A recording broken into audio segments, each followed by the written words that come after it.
Hello friends, నేనిప్పుడు చెప్పబోయే కథ 2012వ సంవత్సరంలో నా జీవితంలో జరిగిన ఒక నిజమైన సంఘటన. 2012వ సంవత్సరం. అప్పుడు నేను మదనపల్లిలో ఒక గవర్నమెంట్ స్కూల్లో 10వ తరగతి చదువుతూ ఉండేవాడిని. మాకు ప్రతిరోజు స్కూల్ అయిపోగానే మళ్ళీ తిరిగి 5 గంటల నుండి 8 గంటల వరకు సాయంత్రం పూట క్లాస్ చెప్పేవారు. మా స్కూల్ పక్కనే ఒక చికెన్ పకోడా సెంటర్ ఉంది. ఈవినింగ్ పూట క్లాస్ అయిపోగానే నేను వినోద్ వినోద్ నా బెస్ట్ ఫ్రెండ్. వినోద్ నేను ఇద్దరం వెళ్ళి అక్కడ కలిసి తినేవాళ్ళం. మా ఇంటికి స్కూల్కి దాదాపు 2 కిలోమీటర్ల దూరం ఉంది. ఇద్దరం అదే దారింటి కలిసి వచ్చేవాళ్ళం, కలిసి వెళ్ళేవాళ్ళం. ఆ దారి మధ్యలో మా ఇంటికి స్కూల్కి మధ్యన ఒక పెద్ద మర్రి చెట్టు ఉంది. దానిని చూడడానికి ఎంతో భయంకరంగా ఉంటుంది. అంతేకాకుండా కొన్ని సంవత్సరాల క్రితం కడుపుతో ఉన్న ఒక అమ్మాయి ఆ చెట్టుకు ఉరి వేసుకొని చనిపోయింది. అప్పుడప్పుడు ఆ దారిన వెళ్ళే వాళ్ళకి ఆ అమ్మాయి కనిపిస్తున్నట్టు, ఏడుస్తూ మూలుగుతూ సౌండ్ చేస్తున్నట్లు అందరూ చెప్తూ ఉంటారు. ఇలా అని నాకు మా నాన్నమ్మ చెప్పింది. కానీ నేను అది నమ్మలేదు.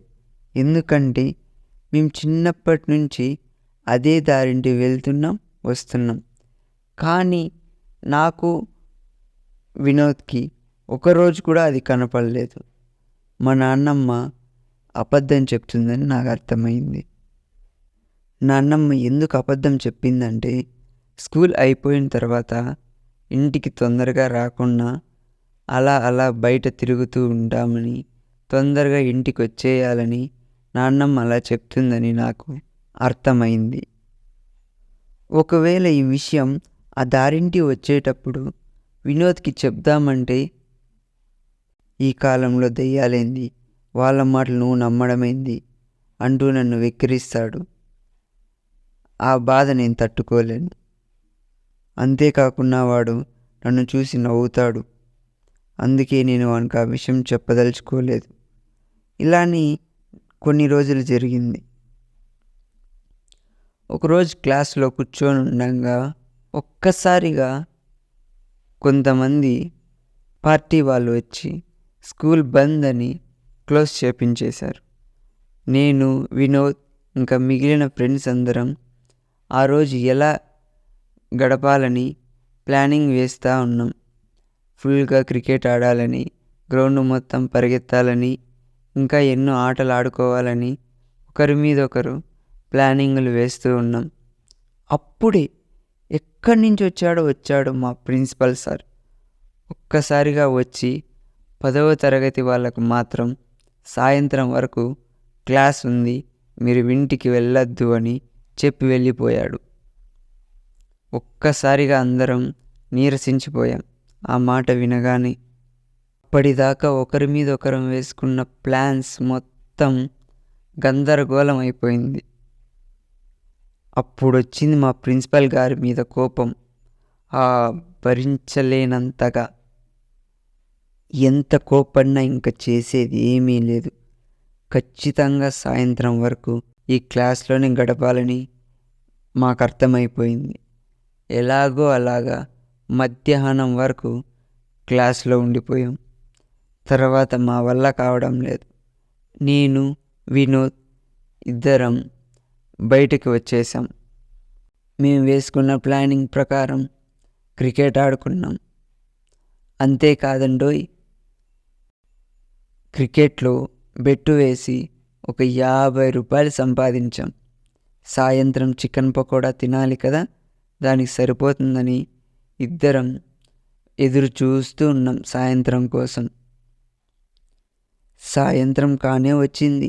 నేను, వినోద్ పరిగెట్టుకుంటూ వచ్చి ఆ చికెన్ పకోడా సెంటర్ దగ్గరకు వచ్చాం. ఆ షాప్ దగ్గరకు వచ్చి ఆ చికెన్ పకోడా సెంటర్ అన్నతో, అన్న డబల్ రోస్ట్ చేసి మంచిగా మసాలా వేసి దానికి ఆనియన్స్, దానిపైన ఒక్క నిమ్మకాయ పిండి పార్సల్ కట్టిచ్చేసి అని చెప్పాం. ఆయన చెప్తుండగానే పార్సల్ కట్టిచ్చేశాడు. ఇంకా దాన్ని మేము దారింటూ తింటూ పోవాలని ఇద్దరం ప్లానింగ్ వేస్తూ ఉన్నాం. ఎంతో ఆనందంగా ఉన్నాం. అప్పుడే ఒక్కసారిగా వెనక నుంచి ఒక బండి వచ్చి ఆగింది.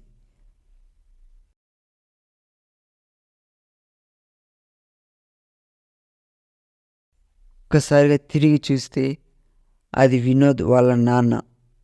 వినోద్కి స్కూల్ బ్యాగ్ కొత్తది కొనివ్వడానికి వాడిని పిలుచుకొని వెళ్ళిపోయాడు. ఇంకా నేను ఒక్కడినే. ఈరోజు ఏందిరా బాబు అనుకున్నది ఏదీ జరగడం లేదని ఆ ప్యాకెట్ని చేతిలో పట్టుకొని ఒక్కడిని బాధపడుకుంటూ నడుచుకుంటూ వెళ్తున్నా. పైగా రాత్రి, చుట్టూ చీకటి, ఎటు చూసినా మనుషులే కనపడడం లేదు. ఆ మర్రి చెట్టు రానే వచ్చింది. దాన్ని చూడగానే ఒక్కసారిగా మా నాన్నమ్మ చెప్పిన మాటలు నా మైండ్లో గిర్రని తిరగడం స్టార్ట్ అయ్యాయి. కానీ నేను అది అబద్ధం అనుకొని ఆ మాటల గురించి ఆలోచించడం మానేశా. ఆ చెట్టు కిందకొచ్చా. సడన్గా ఒక చిన్న పిల్ల ఏడుపు వినిపిస్తుంది.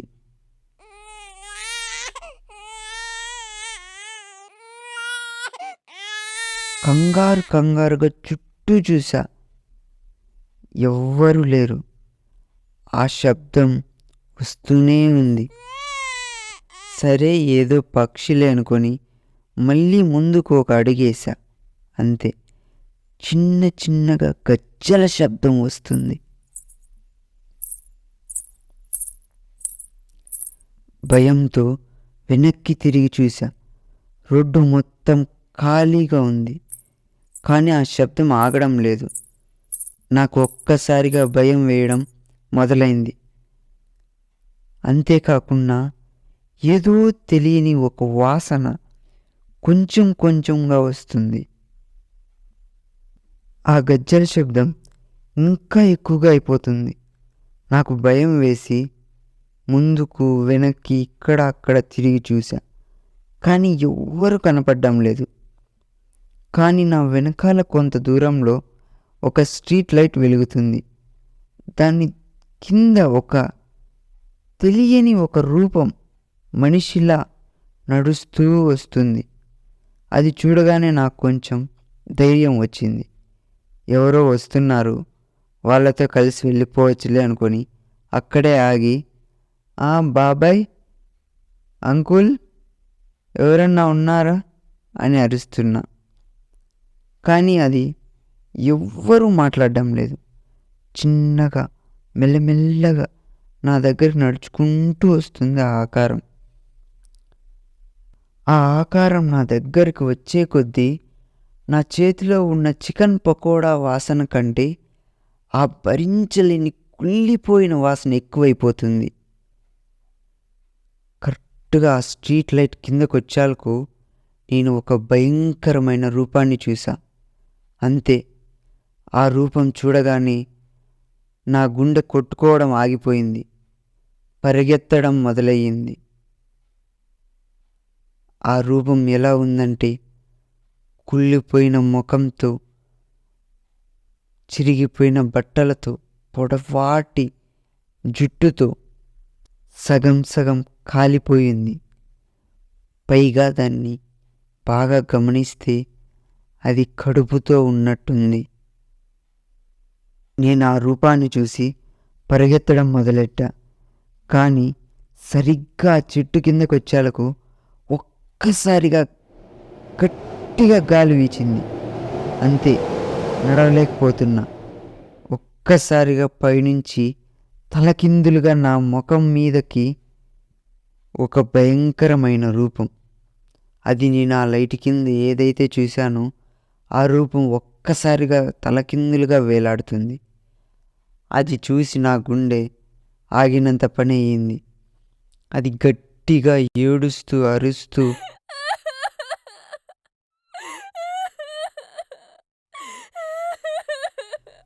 నేను, నా బిడ్డ చాలా రోజుల నుంచి ఆకలితో ఉన్నాం. ఆ ప్యాకెట్ ఇలా ఇవ్వు అంటూ ఒక్కసారిగా లాక్కుంది.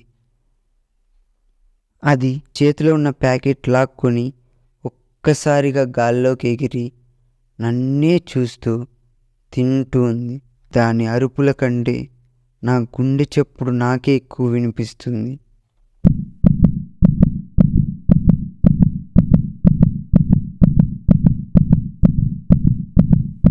నేను అలానే దాన్ని చూస్తూ వణికిపోతున్నా.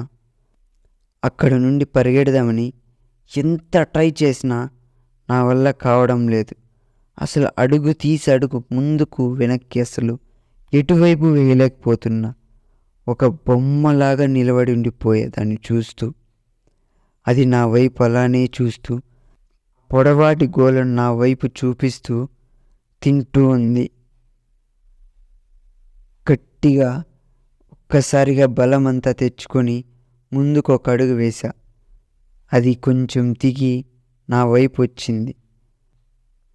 అలానే ఈడ్చుకుంటూ పరిగెత్తడం మొదలుపెట్టా. కానీ ఆ దెయ్యం నన్ను వదలడం లేదు. అది నా వైపే చూస్తూ వెనకాలే వస్తూ ఉంది. ఎంత దూరం పరిగెత్తినా ఇల్లు రావడం లేదు. ఆ దెయ్యము వదలట్లేదు. అప్పుడు నాకు ఒక్కసారిగా చిన్నప్పుడు మా నాన్నమ్మ చెప్పిన ఒక కథ గుర్తొచ్చింది.